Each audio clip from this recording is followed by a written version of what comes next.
Here comes Old School Queenie. Oh, yeah. This is Old School Queenie's Couples Podcast. Yeah.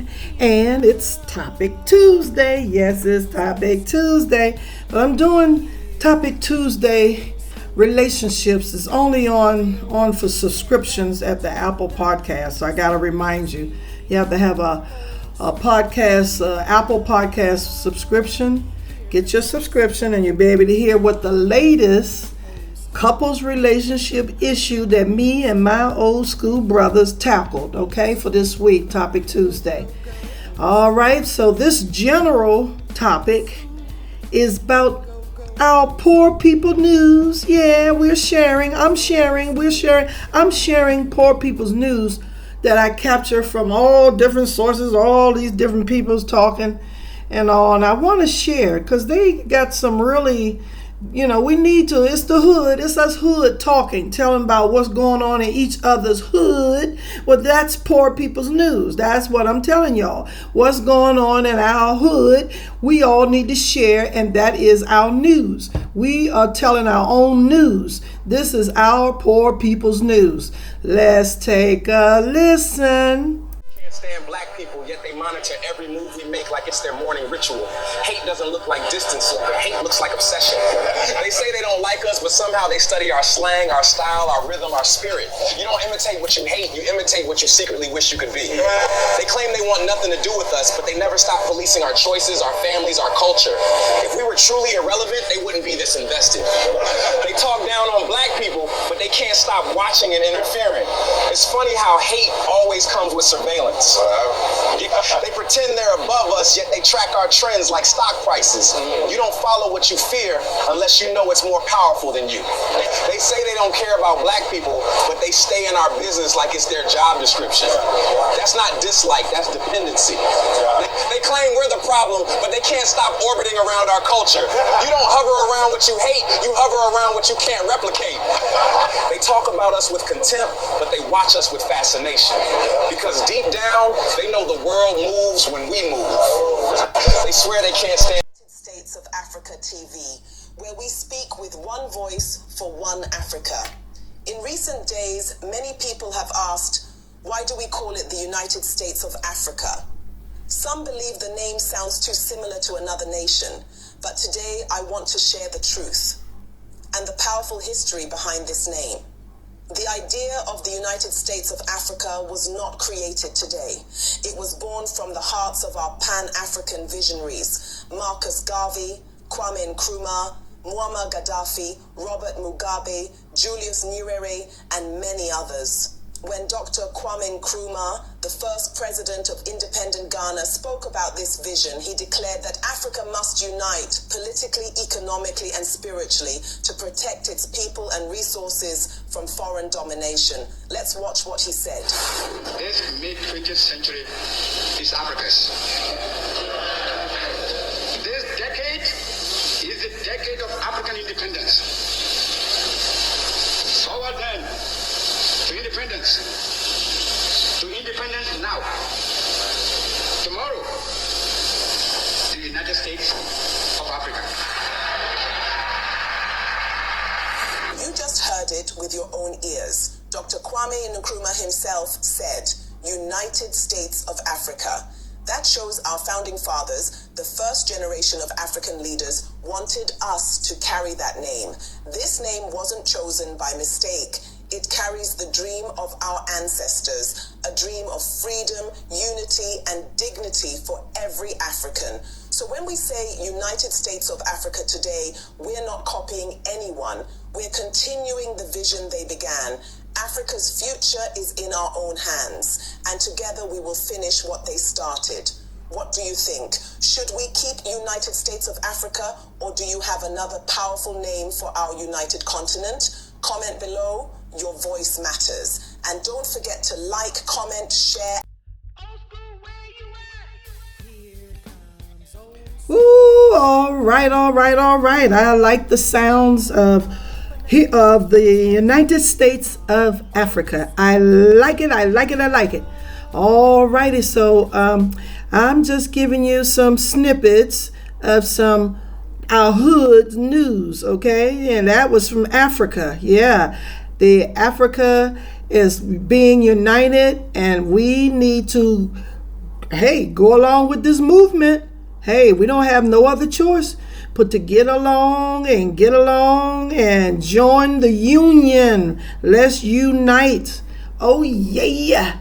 All right, so let's go with more Poor People's News. This is Poor People's News, Topic Tuesday, number 5. Because I did number 4. You can go back and listen to number 4. You can go back to listen to number 3 and number 2. And number 1 was when I first started for the new year. So let's keep it going.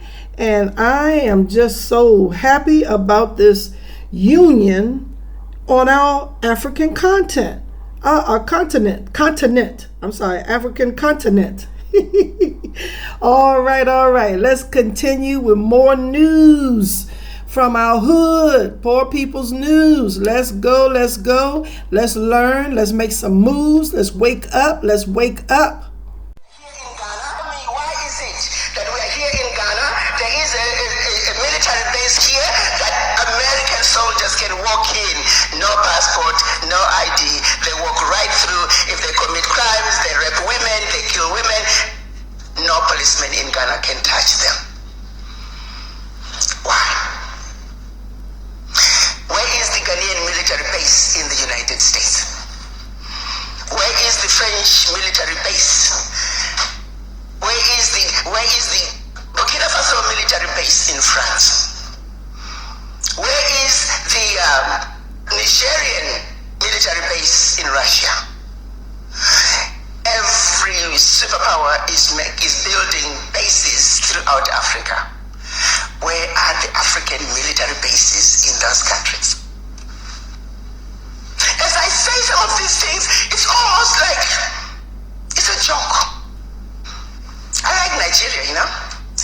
Nigeria said when the US government increased their visa to $250 to get a visa to go to the United States, Nigeria said, no worries, you also have to pay $250 if your people want a visa. But turn around and go to Namibia, I was shocked. Namibians pay about $170 to get a visa to go to the United States, but Americans, when they go to Namibia, nothing, zero, not a penny. Just come. Now guys, let's have a serious conversation here. Who is stupid? Whose problem is it? We are the problem. What is leadership doing? Leadership is doing nothing. Leadership is sitting on sheer stupidity. Stupidity that is causing us havoc. The same people who are abusing us, taking advantage of us, exploiting us, they are laughing at us because we are jokers. What are we doing in our parliaments? And that is why you see what's happening in Burkina Faso, what's happening in Niger, what's happening in Mali. The youth are saying, now we know. Now our eyes are open. Now we know who the real problem is. Yes, we know the enemy as the former colonizers. We know the enemy as the multinationals who are in our countries, siphoning as much as they can. Yes, we know the NGOs are nothing but wolf in sheep's clothing. Yes, we know some of the embassies are no good. They are there to make sure that the instability in our countries continue. We know all that. However, we also know that our leaders could stop it. So yes, it is that the youth are rising. Yep. The youth are saying, you leaders, if you do not do the right thing, we will replace you. That's right. Come on. So we need more Traores in Africa. What's happening in Burkina Faso must be supported. Yep. What's happening in Niger must be supported. What's happening in Mali must be supported. The youth of Africa are sick and tired of being sick and tired. Yep. The issues of the root must be addressed. World Bank must stop giving us frivolous loans. World Bank must treat Africa fairly. Ours is a simple ask. We are simply saying to the world, we demand Africa that can be treated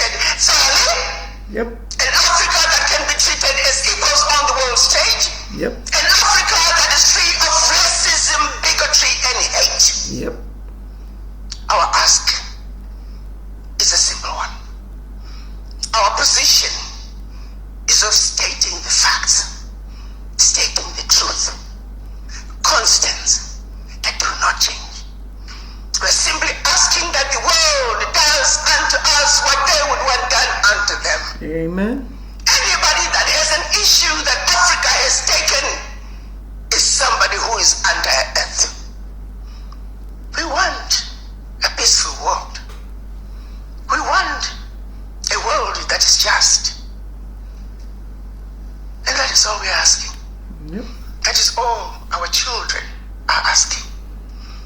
Our children are saying we're tired Yep. of watching our uranium power 2/3 of France, while they call us a dark continent. Our children are saying we're sick and tired of seeing our mineral wealth fund Western education, while we don't have quality education in Africa. Our children are saying we're sick and tired of seeing our natural resources fund healthcare in the Western world, while we don't have access to that Western world. Come on. So it is the revolution that has been proclaimed, the revolution the likes of Kwame Nkrumah and others had hoped for. While it may have taken us years to get where we are, the unfinished business that our Pan-African fathers started back in 1963 must be completed, and our youth in Africa are acutely aware of that. Yep. The leadership that is not awakening, the leadership that doesn't understand that imperialism no longer has room in Africa, neocolonialism no longer has room in Africa, colonization no longer has room in Africa, exploitation of Africa can no longer continue. A leader who doesn't understand that is a leader whose days are numbered. Yep. The African youth are not taking it anymore. Nope. The African youth are awakened. Yep. Their eyes are open. And they're saying, you either stand up and defend what belongs to us, or we will replace you. Yep. Plain and simple. The unfinished business that our Pan-African fathers, the unfinished business that Kwame Nkrumah and many others started, it must be completed. It must be finished. You and I, we have a responsibility.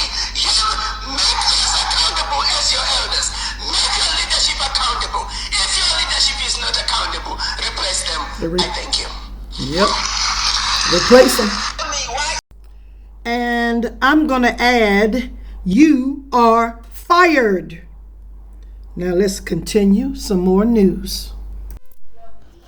But some also say this could be about the U.S. trying to get other countries to fall in line with its own policy. What's your take on what is at stake at this year's, or this first meeting rather, going forward? Give us a sense. Thank you very much for having me.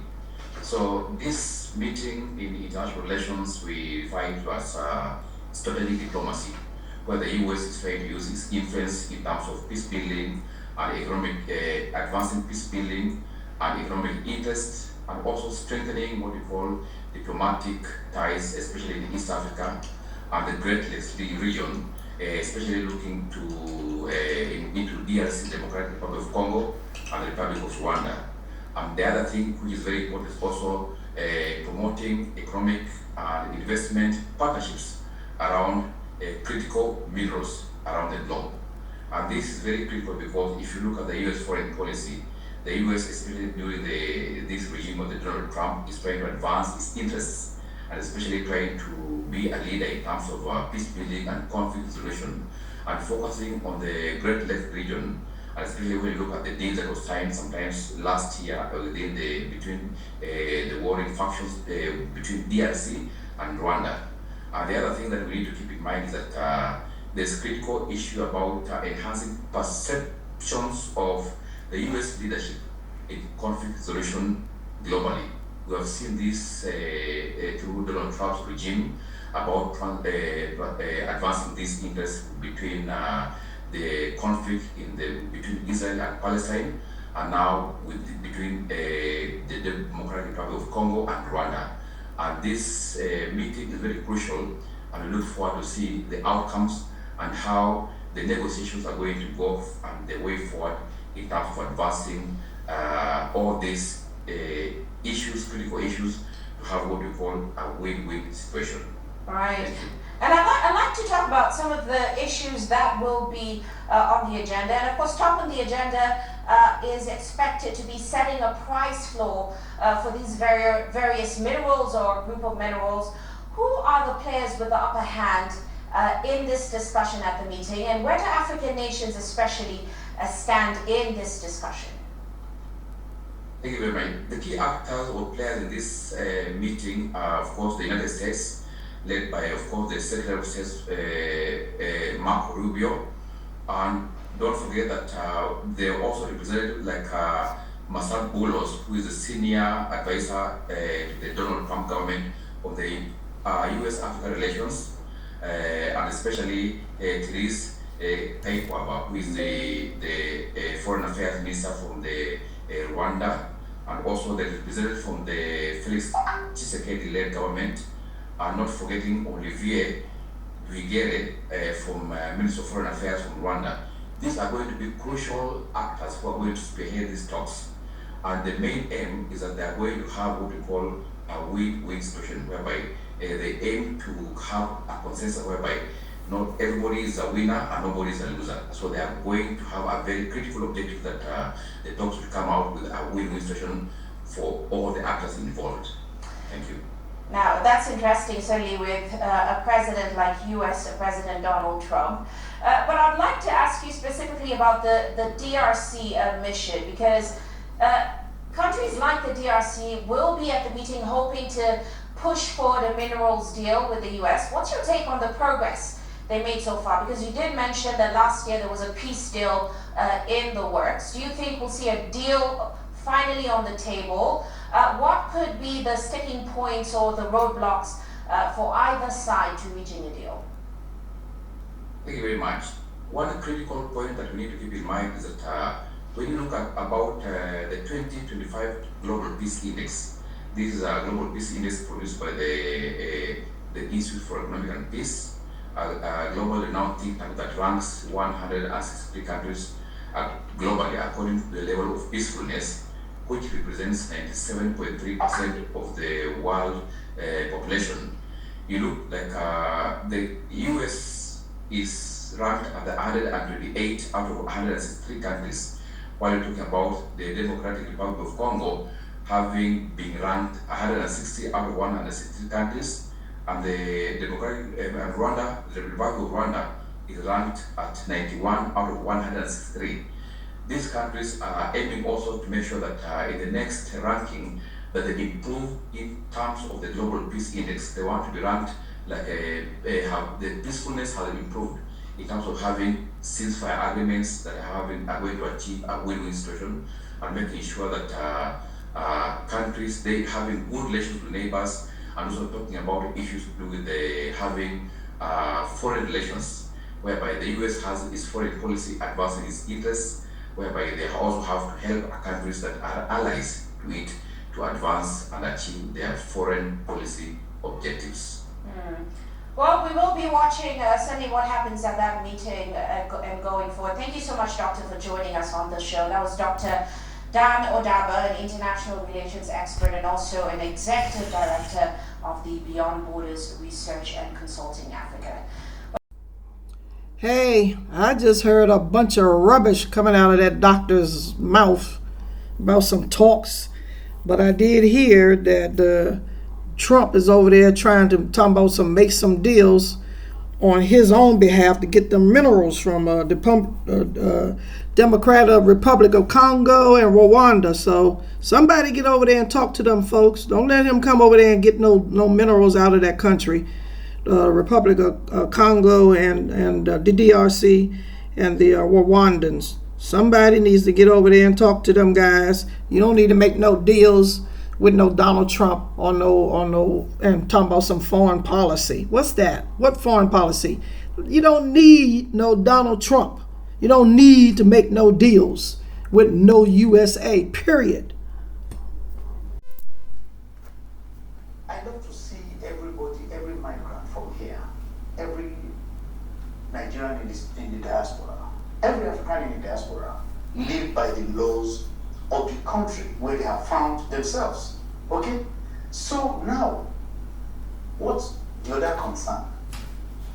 Okay, you are getting people who are already convicted, deported. Have these finished serving their terms? Have they? Most of them have. So if they have there been some measure of, penitence, some remorse? If that has happened and they've been integrated back into the society, I'm wondering whether we'll say this is being done in good faith. Okay? That's a concern I raise. I do not justify criminality by raising such an issue. But here is another thing that is of interest to me. For every identified Nigerian in the diaspora who is supposedly a criminal or has even been convicted, under a fair process, we have hundreds of other geniuses. You have mentioned Tope Awutola. You remember, other people are Opa Tometi. He's one of the co-founders of Black Lives Matter. We'll take a moment. We need to go on a quick break. Okay. We'll tidy up this conversation. Okay, that I caught this off of Central TV, Nigeria channel. Nigerian guy, he's trying to defend that name calling that Donald Trump and the others be calling Nigerians, criminals and all this kind of stuff. So he was saying, yeah, they may have one or few, but you can't say all. Just like you can't say all black folks do this and all black folks do that. No, you can't use the word all. You can't, loop everybody into one category and just call everybody. You can't call all Mexicans, this. You can't call all Nigerians that. So that's what he's talking about. I believe that the only way the black man's condition can be corrected in America, politically, socially, economically, and otherwise, is if we do it ourselves. And our religion teaches us and gives us the incentive, the ingenuity, the know-how to separate ourselves from white society and try and do for ourselves in our own society what the white man has done for himself and his kind in his society. And many of the so-called Negro integrationists who have looked forward toward the day when they could intermingle with whites, they think that it's outrageous now that it appears that they're just about to make it into the promised land of integration, as Martin Luther King calls it. They think that we're almost traitors to step in at this point and say that we don't want integration. When you say separation instead of segregation, can this be accomplished, do you think, really? The black man and the white man in America is already separated. The fact that you have second-class citizenship is political separation. The fact that you have black people are the last hired and the first fired is economic separation. The fact that you have discrimination is social separation.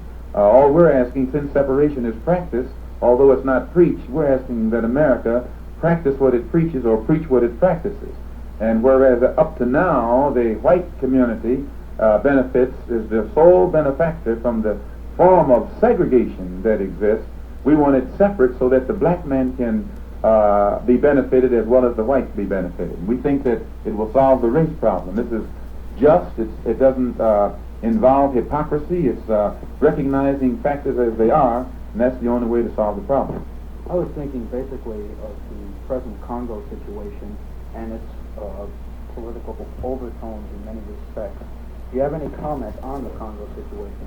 Whenever the Congo problem, the Angola problem, and the Algeria problem, all of these problems are discussed in the United Nations, race is basically at the bottom of all. And it's a problem that you can't ignore here in America, and that we as Muslims can't ignore here in America, because as these dark countries in Africa gain their independence and they emerge and they rise, it's causing a fall of the European nations. As they become stronger economically, the European nations become weaker economically. It has necessitated their creating this common market in Europe. The common market, or the need for a common market by Europeans, was created by the freedom or the independence of the African nations and the Asian nations. So although Islam is our religion and we're religiously motivated, we can never lose sight of the fact that race is playing, not only here in America, but also on a worldwide basis, on an international basis. Well, I religiously believe that the only way the black man's condition can be corrected in America, politically, socially, economically, and otherwise, is if we do it ourselves. And our religion teaches us and gives us the incentive, the ingenuity, the know-how to separate ourselves from white society and try and do for ourselves in our own society what the white man has done for himself and his kind in his society. And many of the so-called Negro integrationists who have looked forward toward the day when they could mix, intermingle with whites, they think that it's outrageous now that it appears that they're just about to make it into the promised land of integration, as Martin Luther King calls it. They think that we're almost traitors to step in at this point and say that we don't want integration. When you say separation instead of segregation, can this be accomplished, do you think, really? The black man and the white man in America is already separated. The fact that you have second-class citizenship is political separation. The fact that you have black people are the last hired and the first fired is economic separation. The fact that you have discrimination is social separation. All we're asking, since separation is practiced, although it's not preached, we're asking that America practice what it preaches or preach what it practices. And whereas up to now the white community benefits, is the sole benefactor from the form of segregation that exists, we want it separate so that the black man can be benefited as well as the white be benefited. We think that it will solve the race problem. This is just, it doesn't involve hypocrisy, it's recognizing factors as they are, and that's the only way to solve the problem. I was thinking basically of the present Congo situation and its political overtones in many respects. Do you have any comment on the Congo situation? Whenever the Congo problem, the Angola problem, and the Algeria problem, all of these problems are discussed in the United Nations, race is basically at the bottom of all. And it's a problem that you can't ignore here in America, and that we as Muslims can't ignore here in America, because as these dark countries in Africa gain their independence and they emerge and they rise, it's causing a fall of the European nations. As they become stronger economically, the European nations become weaker economically. It has necessitated their creating this common market in Europe. The common market, or the need for a common market by Europeans, was created by the freedom or the independence of the African nations and the Asian nations. So although Islam is our religion and we're religiously motivated, we can never lose sight of the fact that race is playing, not only here in America, but also on a worldwide basis, on an international basis. Hey, that was Malcolm X, y'all, talking about what we need to do, separate ourselves, and forecasting and all about what we is working with today. He forecasted, he foresee what we're dealing with, the same crap today. So we do need to separate and try to be independent and unite, just like he spoke saying these words 50 years back. Come on now. We need to wake up and unite and do what Burkina Faso say, the United States of Africa. My God, yes indeed. Guys, what we have always been saying here on a daily basis, we are tired of this so-called democracy. We are tired. 2 days ago, the government of Burkina Faso finally said they are tired as well. So right now, as we speak, the government of Burkina Faso, under the leadership of His Excellency Captain Ibrahim Traoré, have dissolved all political parties. Remember the last year they were suspended. This time they have been dissolved. Every political party that was existing in Burkina Faso have now been dissolved, and the government have completely transferred all their assets to the government. Those assets would be used positively to help in building the country. And the government right now and the country are working on a project to find the best government system which is going to work for them, just like China had to find a system that is working for them today, a system that will put the country first and not your party impressions. I'm not about I want power. power at all costs. You know what democracy does, right? Democracy's so-called systems, no matter what the government in place does, opposition would never appreciate. What they would always do is to keep pushing people to hate on the government which is in place so that they would find ways to come to power. They never care what happens with the country. All they care is we want to be the ones in power. And that's the reason why if the former government was on the project construction, once the new government comes in, they completely abandon the project that the former government was doing and start another new project which they will now finish, and another government will come into power and abandon that project, and the whole country will be full of projects which were never completed. You know why? Because each party is thinking about, we want to come to power. They don't want to come to power to serve, but they want to come to power so they can steal, they can oppress the country, they can completely ruin the country, and that's the only thing that gives them joy. Burkina Faso has decided that they are going to come out from that so-called chains of democracy and find a system that will put the country's interests above every human being, the people's interests above every single human being. Everybody in the country would be thinking about the country and not about their party. Guys, I know some crazy people have been going from one media to another. They are saying, oh, Burkina Faso has finally attacked democracy. We call it demon crazy, right? Yeah, Burkina Faso has attacked demon crazy. Demons must be attacked. And we don't really care about what they are saying, right? What we care about is we need to move, and we need to move really fast. And I want to use this medium to say shout out to Captain Ibrahim Traore and his entire government. Shout out to the people of Burkina Faso. Guys, what?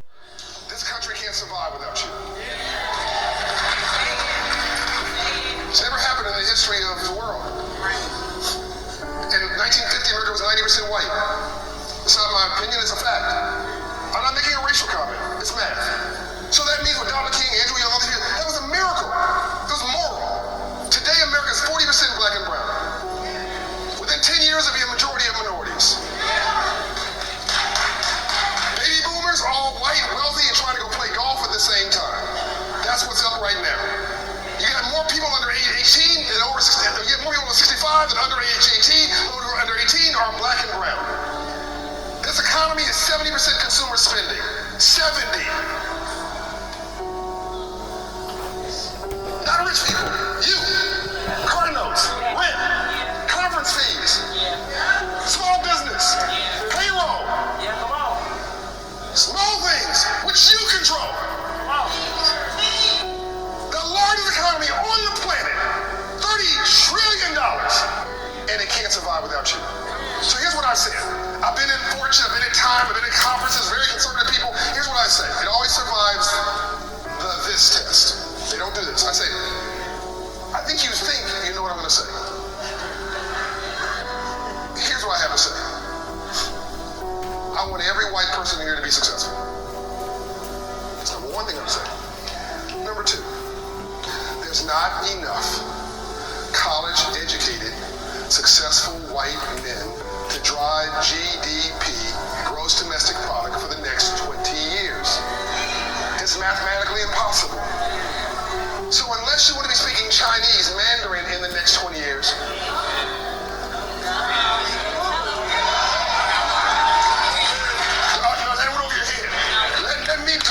you think you're at a black conference. You think you're at some conference that's about some narrow agenda. That's not what Bishop T.D. Jakes thinks. That's not what the God has endowed.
Hear me. Now hear me. I've been saying blackout. You have the power in your purse. You stop paying bills. You stop everything. You don't shop. That's your power. You in control, like he just said. And I've been saying it. Hey, they played around with this government shutdown around before Christmas. Played with y'all. And y'all still went out and shopped for Christmas? Damn that Christmas crap. That's their capitalism enterprise. They the ones that got benefited from your shopping. I was saying blackout. You got food and you don't need another pair of tennis shoes. Blackout, buy you some food and hunker down. Damn that Christmas crap. Damn that Black Friday crap. Whoo, Lord, today. I've been saying that. You'll see it on my social media platforms. Old School Queenie, Old School have been telling you to black out. You are in control of the economy if you stop shopping. Yes. And if you can refuse to pay bills. Hey, they're going up on electricity. Nobody pay electricity bill. Yeah, let them cut it off. Yeah, we ready. Come on. I mean, you need to stop talking about these looking cute and trends and running after stuff. This is serious. He's talking about China. Yeah, let's hear China. In fact, it's time for some business news. Let's continue with my business news that I captured. Come on. But baby boomers, we have aged out and we don't have enough of us to carry on. You millennials are huge numbers of millennials that we, white and black, cannot control, cannot do anything with because you outnumber us. We're on the golf fields, like he say, you outnumber us. You are in control. You are next. You can lead the world however you want to lead it. I say black out. Black out on these holiday crap, no shopping. China has just done something that is set to change the global economic landscape for a very long time. And if you are not paying attention to what is happening right now, one day you may wake up asking yourself how we arrived at a completely different world without anyone clearly explaining it to you. We are talking about a decision that the United States had been watching with concern for decades, a move that strategists in Washington had anticipated for years, and China finally carried it out. It sold U.S. Treasury bonds in very large amounts. Now, I know that for many of you this may sound like boring financial language, like something that only matters to bankers on Wall Street or officials at the Treasury Department. But let me be absolutely clear with you. What just happened is far more important than any recent election, any political speech, or any newspaper headline you have seen in recent months. This is a major shift in the foundations of global economic power, and its effects are going to influence your life, your job, your savings, and your future, whether you choose to follow it or not. Let me explain exactly what this means and why you should pay close attention. For more than 50 years, since Richard Nixon ended the gold standard in 1971, the United States has operated under a system that I and many other critical economists have called the exorbitant privilege of the dollar. This is not a balanced system, and it is not a system based purely on merit.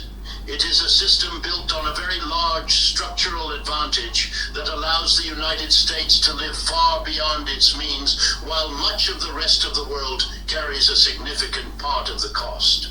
This is how it works. The United States prints dollars. Those dollars are accepted globally as the world's reserve currency, which means all countries need dollars to trade with each other, to buy oil, to build reserves, and to protect themselves during crises. And because the world needs dollars, the United States can issue this currency without facing immediate and obvious consequences. It is like having a money printer in your basement while all your neighbors agree to accept that money as valid payment.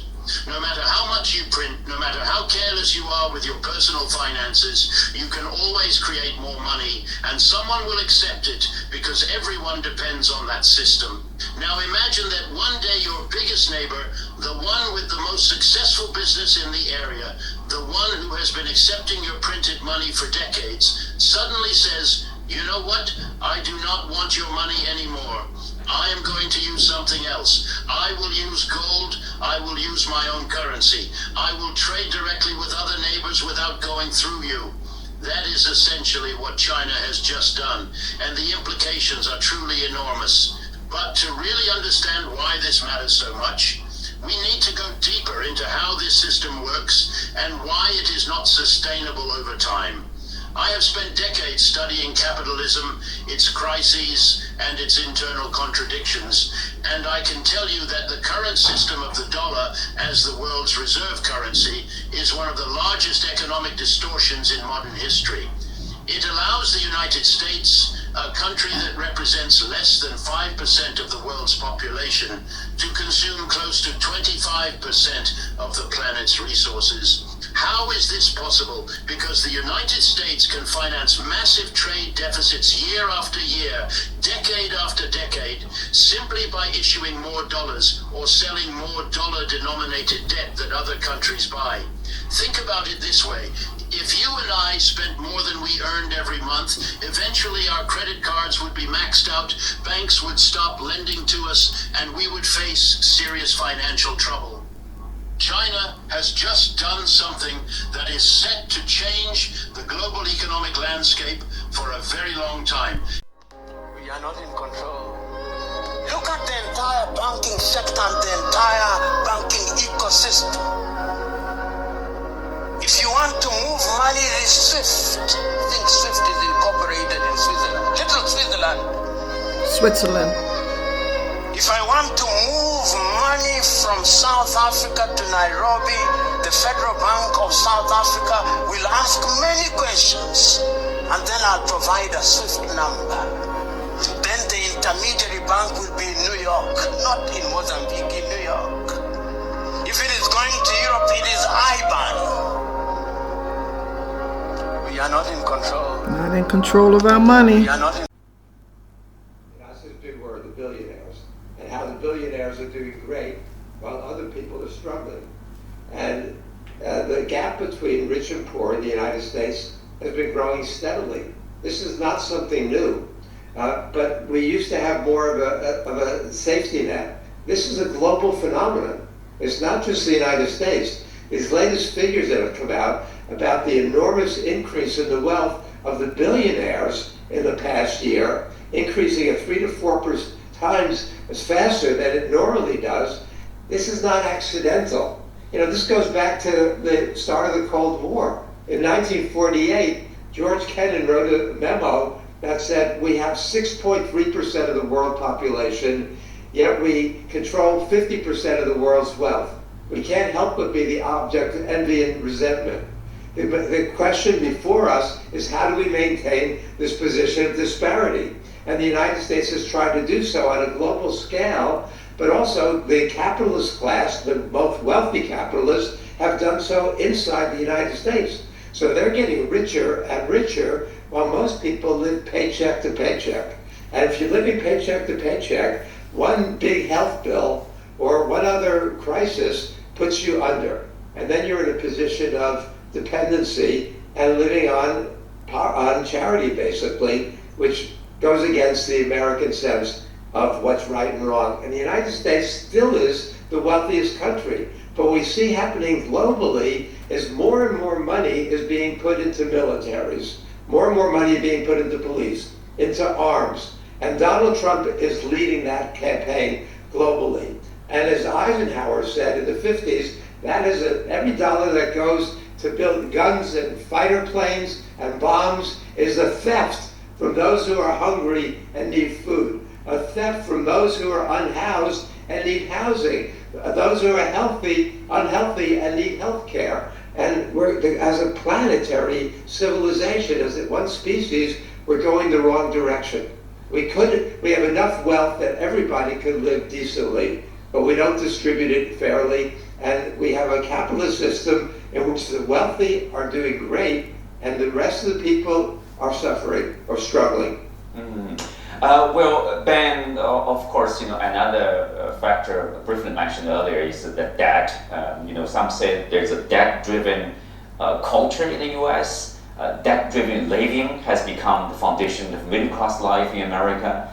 People often openly state they live off their credit cards, but at annual interest rates of 20% or more, it's easy to see how normal people become caught in the long-term debt trap.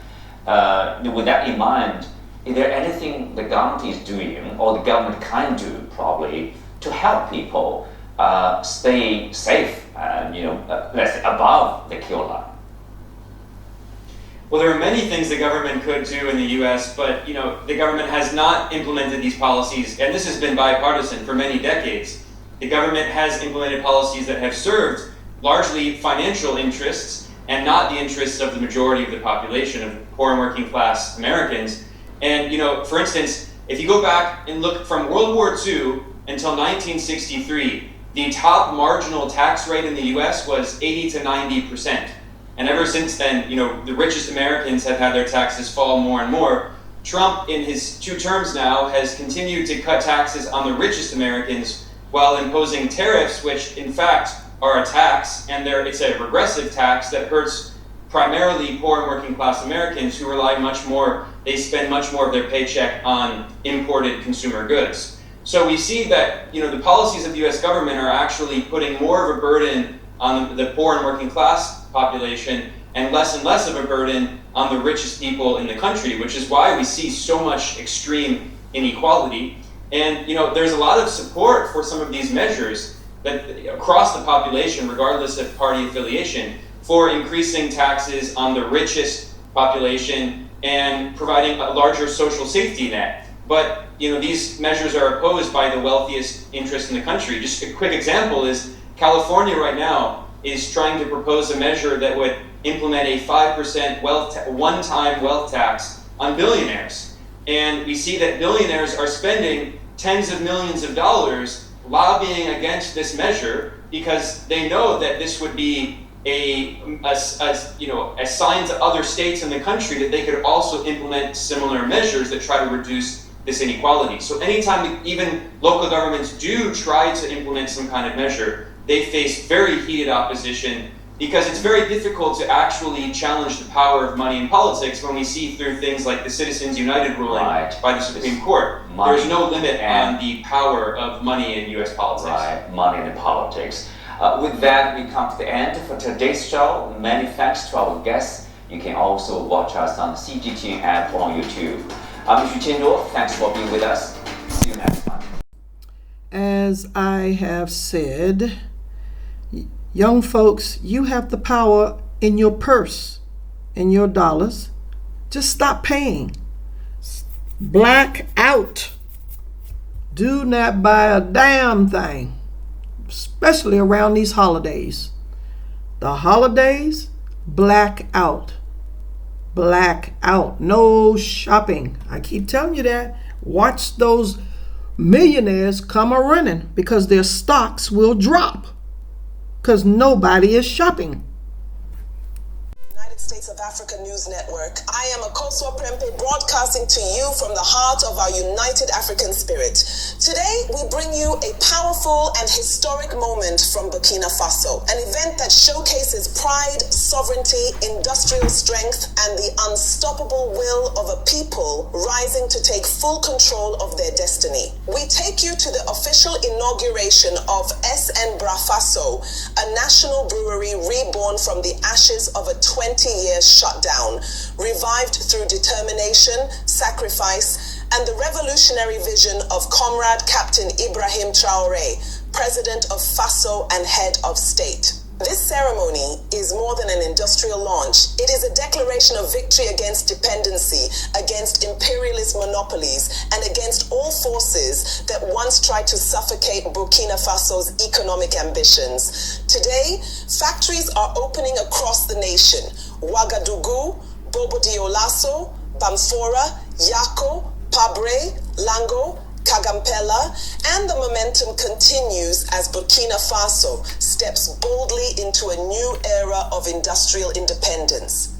In In this edition, you will see the speeches, the symbolism, and the emotional moments that mark this inauguration. Moments that remind every African that when leadership is patriotic and the people are united, nothing is impossible. Before we continue, I invite you, my brothers and sisters across Africa and the diaspora, to subscribe to our channel, like this video, share it widely, and leave your powerful comments. Your support strengthens our mission to connect all Africans, to uplift our continent, and to build the United States of Africa in unity and truth. Welcome back to Business Africa. If you're just joining us, this is the second part of the show. Sub-Saharan Africa loses up to 37% of its harvest every year, not just because it fails to grow food, but because it fails to move it. From Nigeria to Kenya, broken logistics are draining billions from the agricultural economy, a crisis the private sector is now stepping in to fix. Sub-Saharan Africa loses an average of 37% of its harvest every year, a waste valued at up to $92 billion. But solutions to this long-standing crisis are now within reach. In Nigeria, post-harvest losses cost the economy $2.2 billion annually. The strawberry sector tells the story. 700 tons are produced locally, yet half of it is lost to poor logistics, while the country spends 600 million naira on imports. This is not farming failure, it's an infrastructure gap. Kofi Obunu, CEO of Food Concepts PLC, articulates the invisible logistics tax that historically has driven up inflation. Food inflation in Nigeria basically is not only about the price of vegetables or rice or things that come off the farm. It's about the cost of moving, storing and preserving those foods from the farm to the factory, to the restaurants, to the household. Bad roads, congestion, fuel costs and spoilage all drive up the cost. The challenge is continental. Kenya loses $578 million annually, while nearly half of Ghana's perishables rot before reaching markets. But a new blueprint is emerging. Reducing post-harvest losses is one of the quickest wins for lowering food prices, right? Because it increases usable supply without needing more farmland. The private sector can invest in targeted areas that pay back. If you preserve quality early, you reduce spoilage later. By fixing the journey from field to fork, Africa can cut waste, stabilize prices, and turn lost harvests into lasting wealth. In the Central African Republic, banana tree trunks have been transformed into biodegradable bags, a local alternative to plastic waste. But despite a 2020 ban, plastic bags still dominate the market, threatening the growth of this eco-friendly solution. On this banana farm, fibers are extracted from plantain banana trunks and turned into eco-friendly bags, an alternative to the plastic sachet that flood the streets of Bangui. The initiative is run by a cooperative in Dengela, about 30 kilometers south of the Central African capital, where nearly 5 hectares of plantain bananas are cultivated. The production of these biodegradable bags is creating opportunities for a circular economy. With a weekly output of up to 1,000 bags, the cooperative sometimes struggles to secure enough raw material and relies on neighboring banana growers, turning agricultural waste into an extra source of income. We buy plantain banana trunks from nearby communities at 100 francs depending on the distance.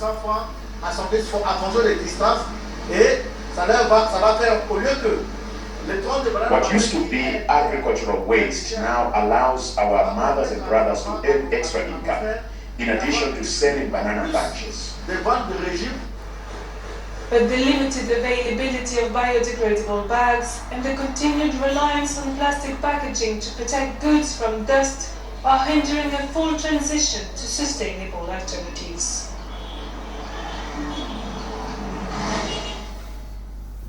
That brings us to the end of this edition of Business Africa. Thank you for watching. For more business stories and the latest updates, stay tuned to African News or visit us online at Africa forces the world to deal with black people differently, and that's why this matters, and that's why we need to be paying attention. Black Americans need to start paying more attention to African politics because what's happening in Burkina Faso is a big deal. Burkina Faso is openly pushing back against France and Western control, and that matters a lot here because Africa's poverty comes from foreign exploitation and not bad culture or laziness. And when a country says no to bad deals and outside control, it shows that resistance is possible, and it proves that exploitation isn't inevitable. And it reminds people that these systems were built by choices and they can be challenged by choices. And if one country starts to push back, others can too. And once people starts to see that it can be done, fear starts to break, and that's how real change begins. Africa is not separate from us at all. The same global system that exploits Africa also exploits black people in the United States of America. When African nations take control of their land, their resources, and their politics, that system gets weaker everywhere. When Ibrahim Traoré started pushing back on foreign control, the old playbook showed up fast. Former elites tied to Western power don't just walk away from money, influence, and resources. They try coups. And this happens every time leaders talk about sovereignty and breaking unfair deals. They keep exploiting Africa because they still see black people as people to use and not respect. And when African nations are strong politically and economically, that image starts to crack, and they'll have to start respecting black people. But global respect doesn't come from sympathy from past trauma. It comes from power. A strong Africa forces the world to deal with black people differently. And that's why this matters, and that's why we need to be paying attention. Africa is at the forefront of shaping the continent's digital and AI agenda. With an alliance of more than 40 African countries, the group aims to create a unified digital market. Lassina Kone is the Director General and CEO of Smart Africa, and he joins me now. Lassina, welcome to Connecting Africa. Great to have you on the show. I want to start off. Africa is ready for AI and digital transformation. On the balance, is the African continent prepared? Thank you very much, Eleni, for inviting. First of all, Africa is not about artificial intelligence. We are shaping it deliberately, based on our development priority, our value, and our strategic assets. We have moved from fragmented national initiative to coordinated continental actions. In April 2025, 49 African countries came together to endorse the African Declaration on Artificial Intelligence in Kigali. That was just the turning point. It sends a clear signal that Africa wants to govern AI, not simply consume it. But readiness for AI today is no longer defined by data and algorithm. It is increasingly defined by energy, its affordability, reliability, and sustainability. And this is where Africa holds a decisive and often underestimated advantage. Of course, a large part of Africa, as you know, benefit from more than 3,000 hours of sustainable sunshine every year, even under a very conservative scenario. Developing just 1% of Africa's suitable land for utility-scale solar could actually generate between 1,000 and 1,500 gigawatts of installed capacity. That is 4 to 6 times Africa's current total power capacity, entirely renewable. So at a time when the global AI expansion is constrained not only by computing power, but by energy shortage and carbon considerations, this positions Africa as a future home for green data centers and next generation AI infrastructures. So Lassina, let me ask you again. Is the African continent ready for AI? Because you're talking about possibilities and probabilities, but you've got to solve a very big problem. Yes, we are ready. In fact, AI is an equalizer for us. For us in Africa, it's an evolution, because we've been talking about infrastructure, connectivity, transformation, digital public infrastructure. Here comes the AI, where the use cases will drive all of these individual development happening. Let's talk about how much needs to be invested on the African continent to bring this vision into fruition.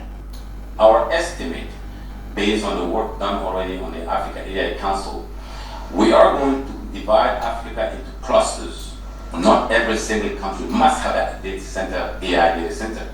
we're coming up with a number which goes between 9 to 12 AI data centers. The total rough estimate is close to about somewhere around 30 to 35 billion US dollars. There's a lot of collaboration that's happening with the private sector. Give me a handle on what's going on and what's exciting you. Today on the continent we have about 2,400 startup entrepreneurs and SMEs already developing AI in agriculture, in education, in healthcare, in climate and related services and applications. They're using all what's available today, which are the frontier model. In 2025, the estimated market size of the AI in Africa is about 5 billion, which is the project to grow about 16 to 17 billion by 2030, about 4 years from now. But in total, by 2030, we are looking about, according to certain statistics, a 2.9 trillion US dollars addition to the GDP. So the opportunity is there. The demand is actually there, but how we get there, that's the big question. Coming up, the AI model predicting weather patterns to help farmers across the continent. The continent's food and agriculture industry could be worth $1 trillion by 2030. Estimates are made, including advancements in technology. One way to increase productivity is through more accurate weather predictions for farmers. Victoria Badiri takes a look at how the tech platform Itiki is creating AI models to help farmers across the continent protect their yields.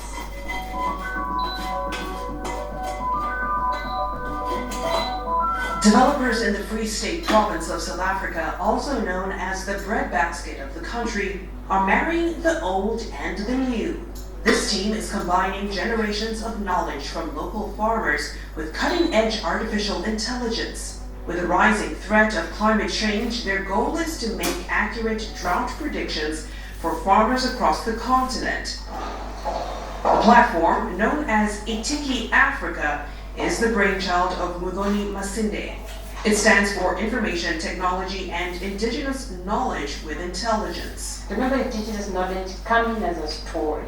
So we pick that and immediately artificial intelligence kicks in. That way, we convert what was originally a story into a number. We have access to professional weather station. We have our own weather station.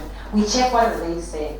We compare them. So with that now we use artificial intelligence, specifically artificial neural networks, to train and predict.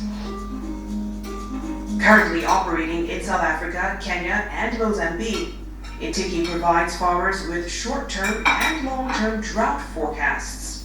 Masinde says some of their drought predictions can be made up to 4 years in advance with 87% accuracy. So we use their local language to communicate this information. And for us, it's not just pieces of data, but to give them actionable plant. This is what's going to happen. You should plant millet, not maize. The company says close to 18,000 farmers like Alfred Mudau use the Itiki platform either via an app or SMS. It has helped me during today instead of going around looking for information somewhere or elsewhere, then they go to the information at their fingertips. But it's not just weather projections for agriculture. With the help of AI, Itiki has expanded its offerings to healthcare. It created an app to provide early warnings for malaria outbreaks. I used AI models to predict malaria using the weather parameters such as rainfall and temperature, but I also incorporated the local knowledge. I still use machine learning, where I collected indigenous knowledge indicators that the farmers use to forecast rainfall and to forecast malaria. While its goal is to expand across the continent, the team says a seamless rollout has been difficult. The biggest challenge we've faced over the years is regulation, country-based regulations. We're able now to scale up to across Africa. We're subscribing to services, global services. For example, we can get satellite data on weather for any country, and it's free. So we use that now to scale up to other countries. We just need to deal with that regulation issues go through the regional economic blocks like East Africa Community or SADC and roll this out.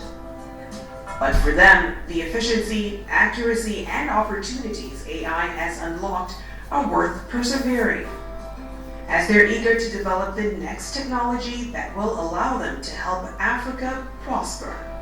In 10 years, ATK will be in every African country predicting droughts, ATK. The future of AI is almost unpredictable. It's changing everything we've ever known to work. Things that you took 1 year to do, you can do it in 1 day, literally. And to me, that's beautiful, and I can't wait to live in that future. Up next, the drone delivery company scaling operations across Africa.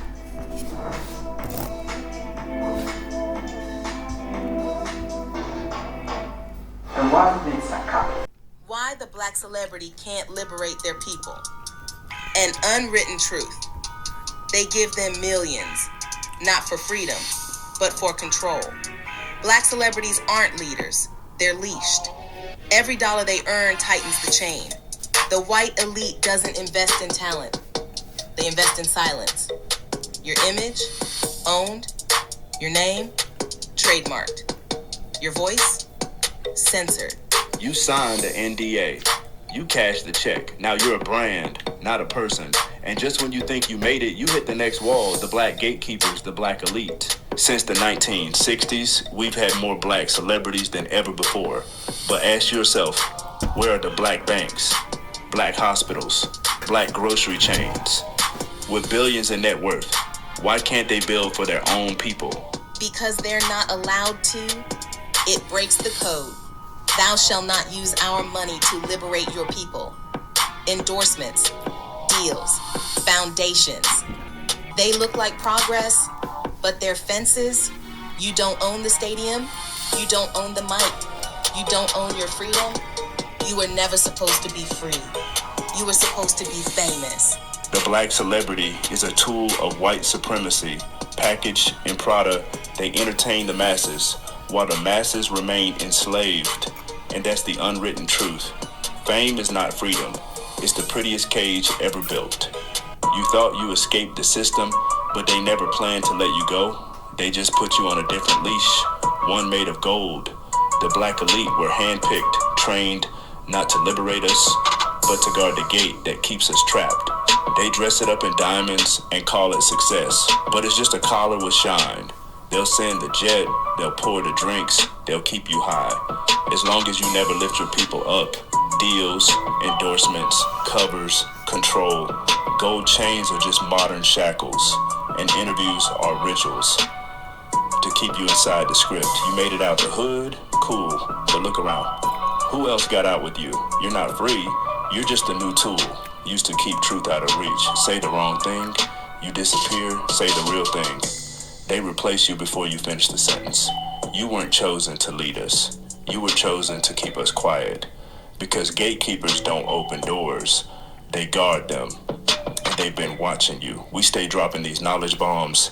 This is Unwritten Truths. Stay tuned. Thank you. So in the spirit of what Michael said, I want to start with a quote from the book. The book is called From Buzz to Bond. Today, I'm going to be walking you through some of the principles that I outline in the book. And I started off with this quote, and I wanted to start today off as well with it. We are in a time where art matters more than ever. Connection matters more than ever. You need to make art as your outlet, and fans need it as their connection point and healing balm. So we are also at a very interesting marketing inflection point in history, and the tides are turning, and this actually makes me feel wonderful as someone that runs a marketing agency. There's been some articles recently in the last few months that have begun to point to the fact that we might be cooling down on this crazy idea that we need to have hundreds of thousands or millions of followers. There was a huge article in the New Yorker called "It's Cool to Have No Followers Now." As social media becomes older, more manipulatable, and more automated by AI, flouting online popularity has gained a new cachet. And then the other thing was a great article that came out. It was in Rolling Stone. The future of music marketing is no marketing at all. The car video asking people to pre-save no longer works. Okay, so what does that mean? Does that mean that we stop marketing? No. Does that mean that we don't use social media to put new music out there when we have music? No, does not mean that. But what gives me hope in these turning tides is there's a new way of looking at this. And the article in Rolling Stone, as well as the New Yorker, kind of came to the same conclusion in both of these articles. And what the conclusion was connection matters more than ever, in real life experience matters more than ever, and creating something special, bonds between fans and art, is what is key. And so when I started writing Buzz to Bond, I wrote it as a reaction. I wrote it as a reaction because I kept seeing musicians using buzz marketing. And that is the numbers game, the chase for playlists, the viral moments, and these passive streams that create the illusion of success. For those of you that are old enough and you get that, stick it in the chat. But they fail to build lasting careers or create real fans. And buzz marketing is got three core principles that when I was thinking through it, I identified. Number one, be widely discoverable. So you make your music and your content easy to find. We have the DSPs now. We're findable on Spotify, on Apple, on all of the streaming sites. Then we go and we put ourselves up on SoundCloud and Bandcamp, and we just put snippets all over socials. And mass visibility does not equal meaningful connection. It just means that your music is easy to find. Another core principle of buzz marketing is you ride the trends.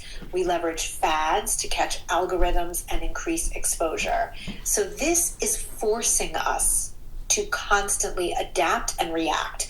Oh, there's a new trend that I need to ride that's like a dance trend, or there is a song trend on TikTok, or a sound that I have to make new TikToks with that sound because that's the thing that's going to get served.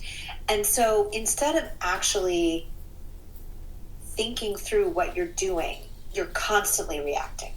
And then the third core principle of buzz marketing is you pay to maximize your reach. You're using ad platforms to build, like Meta or Spotify Ad Studio or YouTube ads, and you're relying on this paid reach. And it creates a never-ending expense. And what I keep seeing time and again, and I've spoken to hundreds of artists that are paying to maximize reach, and that includes paying Spotify playlisting companies. It doesn't give fan loyalty or long-term impact.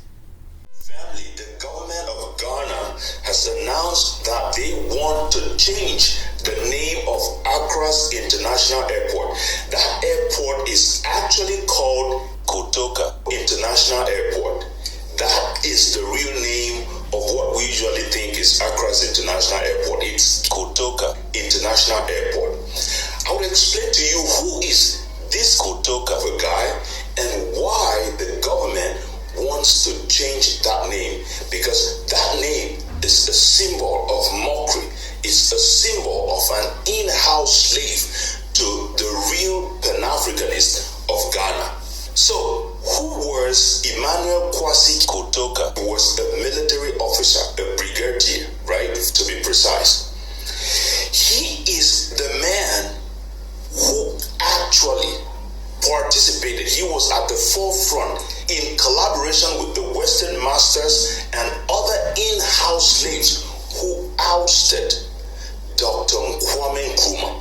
And for all of us who know what Kwame Nkrumah signifies, it means that Kwasi Kotoka actually is the one who stopped that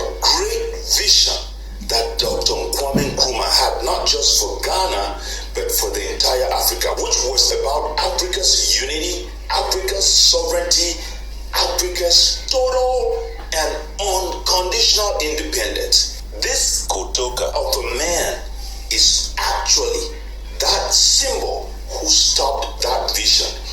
And not just Ghana is suffering the effect of that, the entire Africa today is still suffering the effect of that coup d'etat which stopped the vision that these, our founding father, had for Africa at large.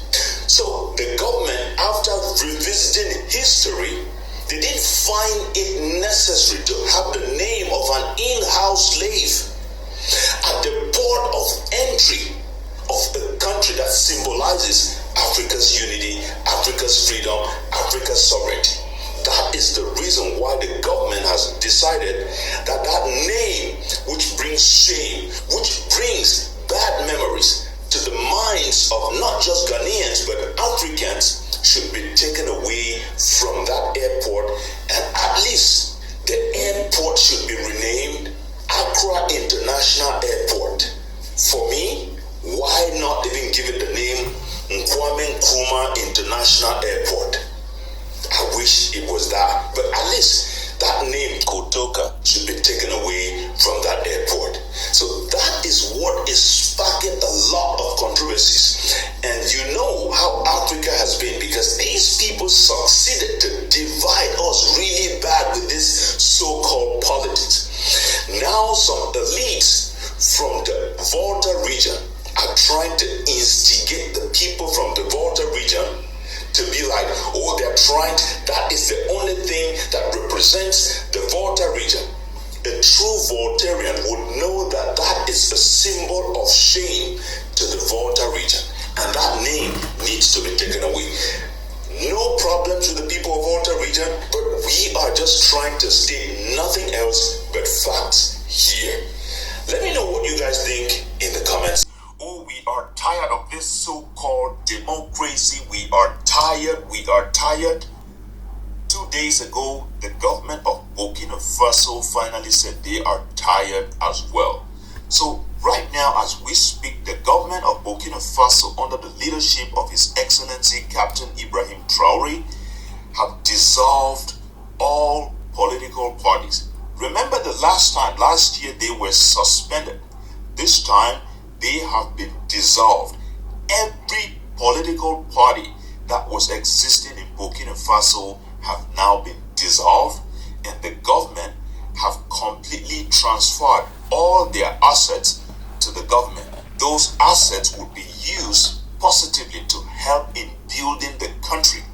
And the government right now and the country are working on the project to find the best government system which is going to work for them, just like China had to find a system that is working for them today. A system that will put the country first and not your party impressions, and not about I want power at all costs. You know what democracy does, right? Democracy so-called systems, no matter what the government in place does, opposition would never appreciate.